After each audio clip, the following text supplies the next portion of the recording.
Okay, guys, today I'm sharing Scorpio. I'm Scorpio rising, and also I have Pluto conjunct my MC, conjunct Uranus on my MC. So if you look at your own chart, you can see where Scorpio plays out. In evolutionary astrology or in astrology, there's no separation, so to speak. We're not particularly absolutely one thing. The totality of a chart is what we will always take into account. So what I'm going to do is share my screen with you, and I'm going to run through what Scorpio, there I am. So Scorpio, Pluto in the 8th house in Scorpio. Let's get that straight. So we're looking at Pluto. So you'll be looking at where Pluto is in your chart, and I'm going to talk through what that means for you, particularly with this situation in astrology, but evolutionary astrology in this case. Jeff Wolf-Green, School of Evolutionary Astrology, talks and explains what Pluto is beautifully. And there will be links below the video that you'll be able to refer to as well. So what we have here, Pluto in evolutionary astrology relates to the soul and the soul's underlying evolutionary desires. It is the depth of our unconscious, and it's out of our awareness. We can see that we may repeat unwanted patterns or experience the same repeating life issues. And our Pluto placement and our transit, it holds information that when understood, it can smooth our passage through time. So it's a way of objectifying our lives, and it's a way of seeing the bigger picture, and that we're more expansive than we possibly could ever imagine. And if we believe, I believe that I am a soul, I'm in this human form and I'm here for a reason. That's my own particular belief, but we've all got different beliefs. But this is very educational and very helpful to know this stuff on Pluto in astrology. So next, we've got knowing our Pluto placement and our chart helps us to objectify, to look at our life and know self.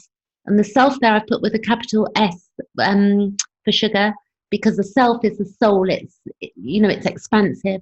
And the transit and our solar return and our aspects to Pluto can show us what is being reborn and what is dying or stale and what needs to change or be released. And we can also see this with progressions as well, which is another type of chart. It is looking to see what needs to end to allow for rebirth and for regeneration to occur in our lives. Through life, we often experience, or I have myself, dark nights of the soul, and this is the door to the deeper self.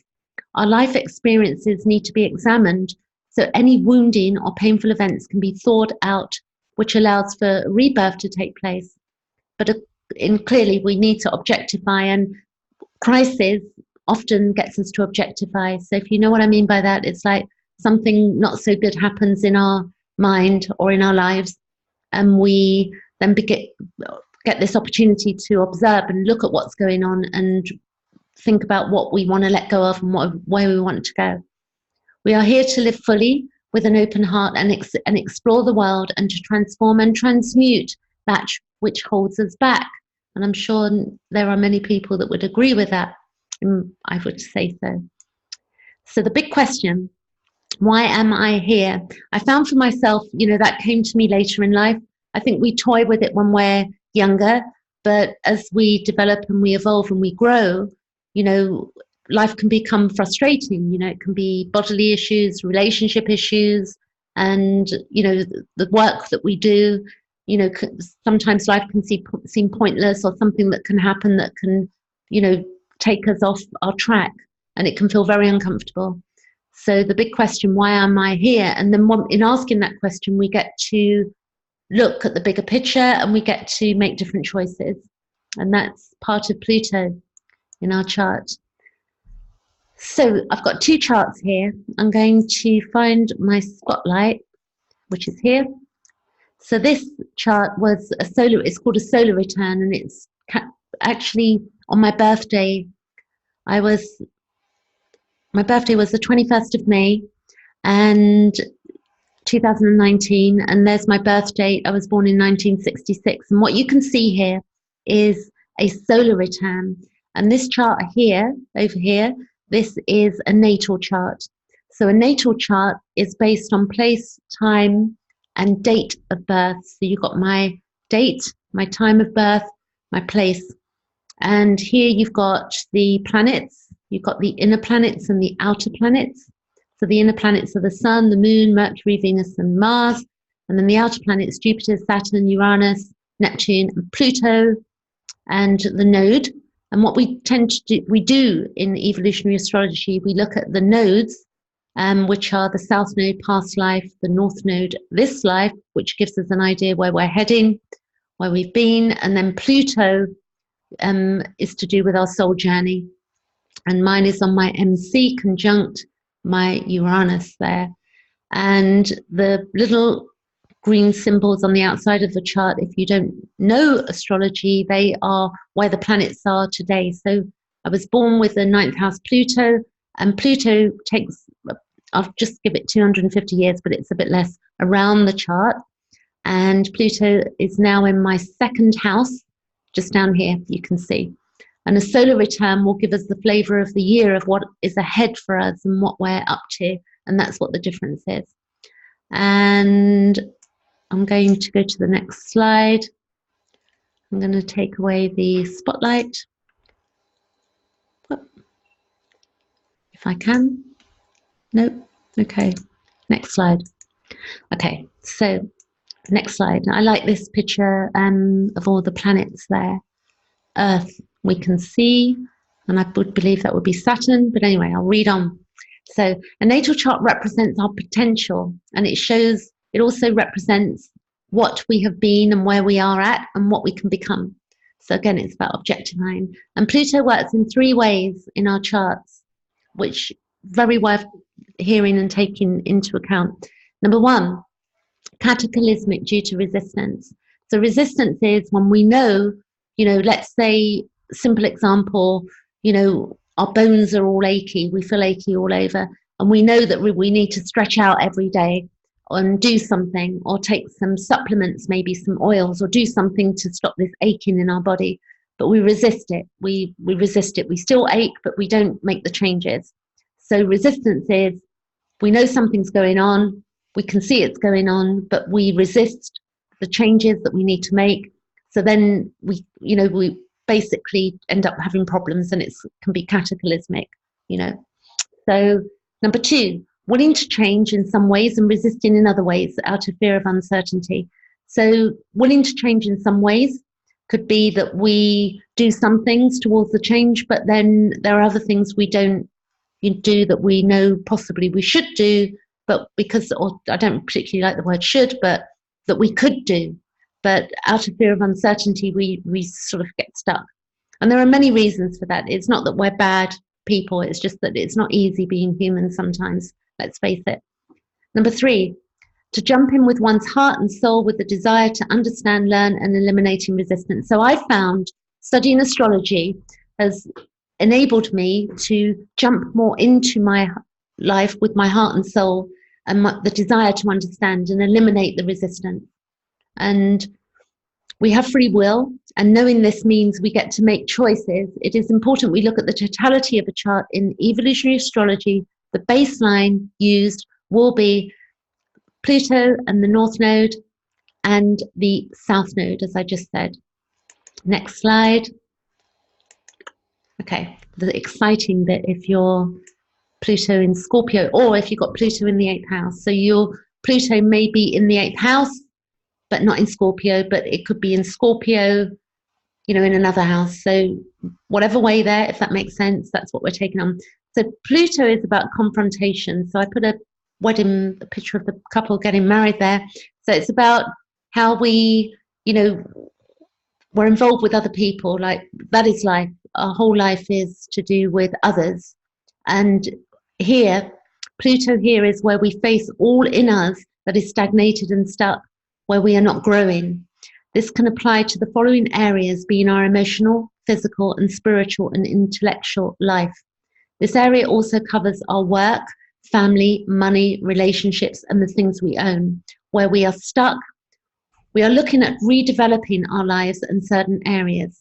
decay and rebirth, transformation. We can feel a loss of meaning in areas that which is internal is reflected back to us via the external. So let me hold on there. So whatever we're feeling inside, if we're feeling, for instance, if we're feeling good about ourselves, then generally we're attracting back that which is good. If we're feeling very down on ourselves, then, and very sad and very unhappy, then we can often have that reflected back to us. So again, one could say, law of attraction, but I don't like to look at it that way, because I think we're more expansive, and there's so much going on in us that we need to be gentle in our belief systems. But, it's not always that we get exactly reflected back to us who we are. Some of us have had abuse as children, for instance, as an example, and that could mean that, we've had a really bad start. So life is complex, but I'm going to continue reading here. Any confrontations allow us to redefine, and when we redefine, we have new meaning and rebirth. So, for instance, I'll give you an example which I discussed with somebody. So I was confronted, on something that I didn't, and it made me then look at my life. So confrontations are actually, get us to think, and they're not always bad. And we can look at confrontations as being a bad thing, but they're not. Here we will often be looking at areas where we have been limiting our growth and where we have over-invested in any one area or more. Our lives play out based on our values, beliefs, and desires and ideas. Desires are our baseline. So what we desire in life, we move towards generally. This is the way we work. Like I desired to know myself, so I started looking at astrology. I did look at other things, but then astrology resonated with me because I could see how it was working in my life. Life becomes sour when we know there is a better way, but we feel stuck. So we all know that feeling, like we may feel we need to change our diet or work out, but we don't do it. And, we feel sour about life because we know we've got to make a change, but we're just not ready to make that change. Outer circumstances reflect back to us what is taking place in our inner world. To change the base of anything can cause us feelings of insecurity, meaning the way things have been held together. The importance we give to something can hold us captive and stop the natural flow in us. For instance, you may be in a job that you absolutely, don't like, but you're, worried that you're not going to find a better job for the same money, so you stay in that job. And you're held captive to this job, and this is our lives. So, we need to look at things. Our choices colour how life is. Our choices colour how life is experienced. When we approach our lives positively and confront what needs to be confronted, transformation occurs. New actions taken with faith transform us. So, next slide. The future is unknown in that we do not know where new actions will lead us. All knowledge of new implemented strategies come after the fact. If we listen to our soul, then we are not in resistance. And I'll stop there, that we all know that feeling. It's, whatever we call it, maybe not everybody knows my particular, subjective experience of exactly what I mean, but we can relate to that when we feel aligned, we just know our gut instinct. We can feel the movement in our bodies of what repels us and what moves us. So we know when we don't like something and when we do. Not listening to the desires of the soul can create confrontations that force changes. Most of our messages do come through others and can be positive or negative. This is the time of eliminating all that is holding us back, and this is also a time to allow for others' growth needs. So it's not just about us, it's in conjunction with other people. When we change, it can affect others' security issues, causing fears and insecurities in them. This is a time of reformulation, redefinition, and eliminating and getting rid of outmoded ways of being and thinking. When we resist change, then we are forced by outer circumstances. Resistance dampens our perspective and emotions get stuck. Resistance can pull us away from the light, and resistance can cause us to feel we have no power and leads to confusion. And I will add there that you know, there is some undoing for many of us who've come from trauma or stuff like that. You know, it's not all cut and dried that we're adults and we've got everything sorted and we're the ones that are the problems. It's just, you know, the psyche is much deeper. Continuing reading, and this is the time of purging all that is below the surface, and this also includes behaviors that have taken hold in our subconscious. This is the time for digging and to shine a light on all areas of our life to see what is there that needs to be eliminated in order for transformation and rebirth to occur. Losses can be occurring, be it in relationships, possessions, money, friendships, as the outer reflects our inner world. And there can be feelings of loss. This is the time to objectify. Old wounds need to be dealt with so new understanding comes to the surface. Here we have death of all that is old and a removal of internal and external walls. And when we re-identify with our own new truth and way of being, we will rise out of the ashes to a new beginning. So it's a very positive thing, Pluto, to me, in my view. Next slide. So here I have from Uganda something that I like. He says that mankind is engaged in an eternal quest for something, that something else he hopes will bring him happiness, complete and unending. And for those individual souls who have sought and found God, the search is over. He is that something else. So really what this is saying is it's looking inward, it's objectifying, and it's finding, seeking, not outside ourselves. What we seek is inner, and we learn that as we go through life. And the last, I think this is the last slide. Carl Jung, Gustav Jung, absolutely I adore. And until you make the unconscious conscious, it will direct your life and you will call it fate. And I see that in Pluto, that Pluto, the unconscious, we make it conscious, becomes conscious through confrontation. And by looking at our lives, then we can make choices and we don't say, oh, that was fate. We have free will, you know, to a large degree. We can see how this statement has a direct connection to Pluto. And he also says what you resist not only persists, but it will grow in size. And this is true. Think about that deeply. I do. I get it now. It took me years to understand that. And resistance determines the magnitude of our problems or confrontations.